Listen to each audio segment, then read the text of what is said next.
بسم اللہ الرحمن الرحیم۔ ایک مسئلہ ہمارے مذہبی طبقے کے ہاں بہت زیادہ اختلاف اور نزاع کا باعث ہے۔ اس میں دو تین پہلو ہیں۔ اول پہلو تو میں سمجھتا ہوں تھوڑا ہمارے ہاں وسعت کا نہ ہونا ہے، ہر چیز کو ہم بہت زیادہ سختی کے انداز میں دیکھ لیتے ہیں۔ دوسرا اس میں مسلک بندی اور فرقہ پرستی آ جاتی ہے کہ ایک مسلک یہ سمجھتا ہے کہ پوری کی پوری جو حقانیت ہے اس کا وہی مالک ہے اور دوسرے گمراہ ہیں۔ اور تیسرا علم کی کمی، ہم تمام چیزوں کا کھوج لگا کے اس کو نہیں دیکھتے، بلکہ جو ہم صحیح سمجھتے ہیں اتنے حصے کو ہم پورا کا پورا صحیح سمجھ رہے ہیں۔ مسئلہ زیر بحث یہ ہے کہ کیا غیر مسلم مسلمانوں کی مساجد میں داخل ہو سکتے ہیں کہ نہیں۔ یہ ایک پوری سیریز ہوگی جس کا ہم آغاز کر رہے ہیں یہاں سے۔ غیر مسلم میں دونوں شامل ہیں، یہود و نصارہ بھی شامل ہیں اور مشرکین بھی شامل ہیں۔ کچھ لوگ یہود و نصارہ تک تو کر جاتے ہیں اور آگے مشرکین کا نہیں شامل کرتے، تو میں اس کو وضاحت کر دوں۔ علامہ ابن قیم نے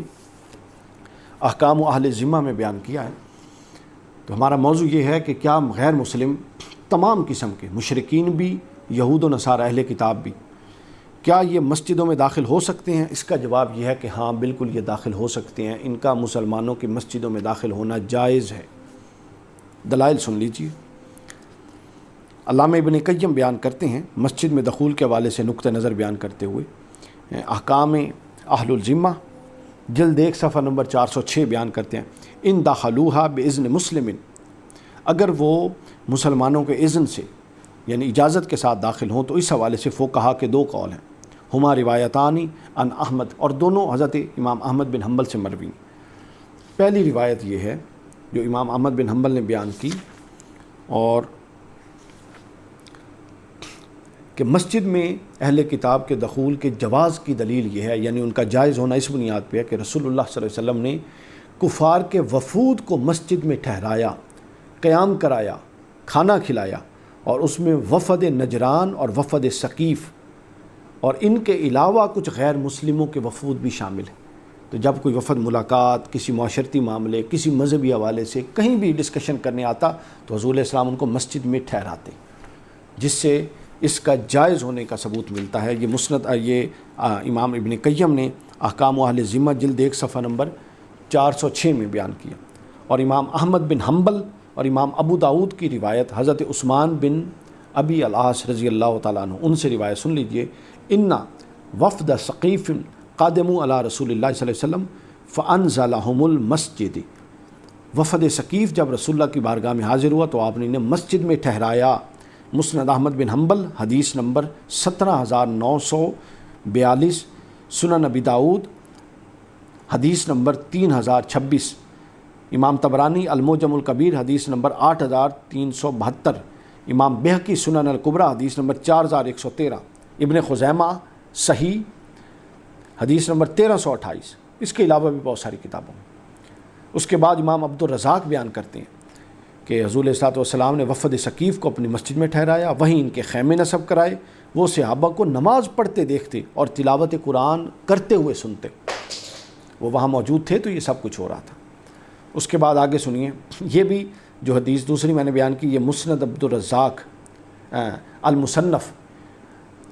عبد الرزاق حدیث نمبر 1622 بیان ہوا۔ اس کے بعد امام بہقی نے ابن سعد سے، ابن قیم سے اور امام ذہبی کی روایت بیان کی کہ حضرت محمد بن جعفر رضی اللہ تعالیٰ عنہ نے بیان فرمایا کہ جب نجران کے مسیحی وفد آیا، نجران کے مسیحیوں کا وفد آیا تو وہ نماز عصر کے بعد مسجد نبوی میں رسول اللہ صلی اللہ علیہ وسلم کی خدمت میں حاضر ہوئے۔ لما قادم وفد نجران علی رسول اللہ دخلوا علیہ مسجدہ بعد العصر، حدیث نمبر بہقی دلائل النبوہ جلد 5 صفحہ نمبر 382، اور ابن سعد طبقات الکبریٰ جلد 1 صفحہ نمبر 357، اور ابن قیم زاد المعاد جلد 3 صفحہ نمبر 629۔ آگے علامہ ابن قیم مسجد نبوی میں وفد نجران کے قیام کے حوالے سے لکھتے ہیں کہ حضور صلی اللہ علیہ وسلم نے نجران کے نصارہ کے وفد کو اپنی مسجد میں ٹھہرایا اور ان کے اپنے قبلہ رخ ہو کر انہیں نماز پڑھنے کی اجازت دی۔ اب تک تو تھا نا داخل ہونا، دوسرا درجہ آیا ان کو قیام کرانا، تیسرا درجہ آیا پھر ان کے خیمے لگوانا اور وہ مسلمانوں کو عبادت کرتے دیکھتے۔ اب چوتھا درجہ جو ہے وہ سن لیجئے، یہ میں اس کا پہلے حوالہ بتا دوں۔ ابن قیم نے احکام اہل ذمہ جلد 2 صفحہ نمبر 822 اور جلد 1 صفحہ نمبر 406 دونوں جگہ پہ آیا، وقد مکن النبی وفد نصارى نجران من صلاتہم فی مسجدہ الی قبلتہم، حضور نے مسجد نبوی میں نجران کے نصارہ کو اپنی مسجد میں ٹھہرایا اور انہیں ان کے قبلہ کی طرف رخ کر کے نماز پڑھنے کی اجازت دی۔ یعنی اب غیر مسلم نہ صرف آ سکتے ہیں بلکہ وہ اپنے قبلے کی طرف رخ کر کے عبادت کر سکتے ہیں، اس کی بھی اجازت ہے۔ آگے سن لیجیے، پھر حضرت سعید بن المسیب بیان کرتے ہیں، یہ بھی امام ابن قیم نے احکام اہل ذمہ میں بیان کیا۔ سعید بن المسیب بیان کرتے ہیں، قال سعید بن المسیب کان ابو سفیان یدخل المسجد المدینتی وہو علی شرک ہی۔ یہ صرف اگر کوئی کہہ دے کہ اوپر حضور نے جو نجران کے عیسائیوں کو ٹھہرایا، یہ بڑا غور طلب نکتہ جی، نجران کے عیسائیوں کو ٹھہرایا تو عیسائی تو اہل کتاب ہیں، یہاں سے پوائنٹ نکل آئے گا جی مشرکین نہیں ٹھہر سکتے۔ تو ابن قیم نے آگے بتا دیا کہ حضرت سعید بن المسیب نے بیان کیا کہ ابو سفیان اس وقت مسجد نبوی میں داخل ہوئے کسی معاملے میں، وہ معاملہ بتا دیتا ہوں، جب وہ ابھی اپنے شرک پر قائم تھے، اسلام قبول نہیں کیا تھا، تو وہ داخل ہوئے، ان کو کسی نے مارا تو نہیں، گردن تو نہیں اڑائی۔ تو لہٰذا جس طرح معاشرتی معاملات میں، حکومتی معاملات میں، ریاستی معاملات میں، دینی معاملات میں غیر اہل کتاب اہل کتاب کفار آتے تھے، اسی طرح غیر اہل کتاب مشرکین یعنی کافروں کی تمام قسمیں مسجد نبوی میں آتی تھیں اور کوئی ان کو مارتا دھاڑتا نہیں تھا۔ اور اب دیکھ لیں ہم کیسے دور میں رہتے ہیں۔ اس کا پس منظر یہ ہے ابو سفیان کے آنے، حضرت ابو سفیان کے آنے کے حوالے سے، کہ مشرکین مکہ نے فتح مکہ سے قبل جب قبیلہ بنو خزاع کے خلاف قبیلہ بنو بکر کی مدد کی تو اس سے مسلمانوں اور مشرکین کے درمیان ایک معاہدہ ٹوٹ گیا جو کہ حدیبیہ کے مقام پہ ہوا تھا۔ اس معاہدے امن کی تجدید کے لیے ابو سفیان آئے، اور وہ اس وقت تک مسلمان نہیں تھے اور وہ اہل کتاب میں بھی نہیں تھے، وہ مشرکین میں سے تھے۔ تو مدینہ منورہ میں حضور کی خدمت میں حاضر ہوئے اور مسجد میں داخل ہوئے، اور ابن ہشام نے اس واقعے کی تفصیل لکھی ہے، سیرہ ابن ہشام۔ فقام ابو سفیان فی المسجد، لفظ ہیں فقام، ابو سفیان کھڑے تھے مسجد میں، فقال، اور انہوں نے کہا ایھا الناس انی قد اجرت بین الناس، لوگوں تم لوگوں کے درمیان آنے والی بات چیت کے لیے مجھے پناہ دی گئی ہے۔ ثم راکبہ بعیرہ فانطلق، لیکن جب ان کی بات نہیں سنی گئی پھر وہ اپنے اونٹ پر سوار ہوئے اور چلے گئے۔ تیسری روایت اسی طرح ابن قیم نے پھر احکام اہل ذمہ میں بیان کی کہ عمیر بن وہب حالت شرک میں، وقادم عمیر بن وہب وہو مشرک فدخل المسجد والنبی صلی اللہ علیہ وسلم فیہ، وہ مسجد نبوی میں حالت شرک میں حضور پر حملے کے ارادے سے آیا اور مسجد نبوی میں داخل ہوا، کیونکہ آپ مسجد میں تھے، لیکن اللہ تعالیٰ نے اسے اسلام کی دولت سے سرفراز کر دیا۔ ٹھیک ہے، آگے بیان فرماتے ہیں کہ عمیر بن وہب کا حالت شرک میں مسجد میں داخل ہونے کا یہ واقعہ بھی کتب تفسیر میں موجود ہے، اور عمیر بن وہب کا بیٹا وہب بن عمیر غزوہ بدر میں قیدی بنا، اسے آزاد کرانے کی نیت سے عمیر بن وہب مدینے آیا تھا۔ تو حضور صلی اللہ علیہ وسلم نے مسجد نبوی میں تشریف فرما تھے اس وقت، حضرت عمر نے اسے روکا تو آپ نے فرمایا عمر اسے چھوڑ دو، آنے دو، اور اس سے فرمایا عمیر قریب جاؤ، پھر عمیر بن وہب نے وہاں جا کر اسلام قبول کر لیا۔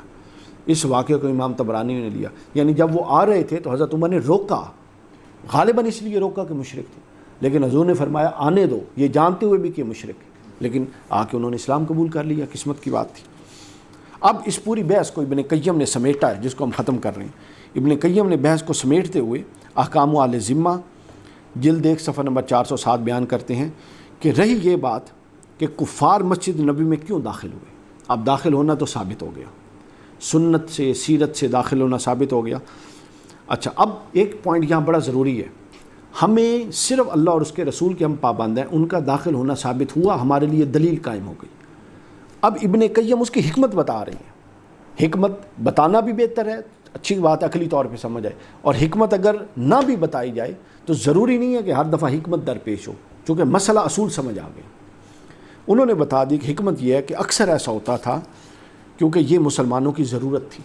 یعنی اگر وہ نہ آتے تو مسلمانوں کی بھی ضرورتیں ان سے وابستہ تھیں، جس طرح ان کی ضرورتیں مسلمانوں سے وابستہ تھیں۔ اس کی وجہ یہ تھی چونکہ اکثر معاہدات میں کفار کو حضور صلی اللہ علیہ وسلم سے گفتگو کرنے کی نوبت آتی تھی. یہود سے آپ معاہدے میں تھے، مشرکین سے آپ اس حدیبیہ میں معاہدہ کر کے آئے، عیسائیوں کے ساتھ آپ معاہدے میں تھے، کچھ اہل کتاب قبیلے ہمارے حلیف تھے مسلمانوں کے، کچھ مخالف تھے، تو سب سے بات چیت کی نوبت آتی تھی. وہ اپنے پیغامات بھی حضور کو پہنچانے مدینے آتے اور آپ صلی اللہ علیہ وسلم ان کے جوابات بھی حاصل کرتے، اور حضور اس بہانے انہیں دعوت دین دیتے تھے. یعنی اب وہ آتے ڈیلنگ دیکھتے تو حضور کی شخصیت سے، حضور کے اخلاق سے متاثر ہوتے،